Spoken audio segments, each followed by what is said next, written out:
So what do you do when all three wires are the same color, it's not labeled, and you're not sure if it matters where they're placed in the connector? We read left to right, and the colors of our national flag are red, white, and blue. So we mark the wires red, white, and blue with electrical tape.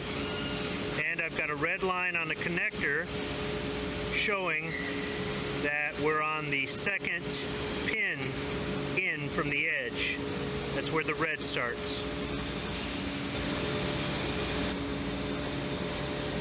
In order to remove it, there's a tab in the lower opening here, right underneath the wire. You just take a miniature flathead screwdriver, put it in there, pry on the tab, and the wire will come free.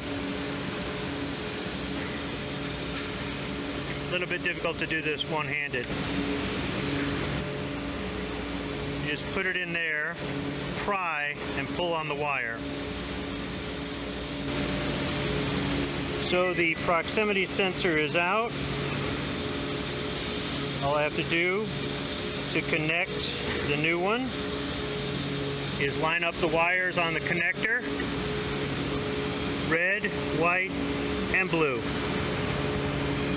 Happy Independence Day, everybody.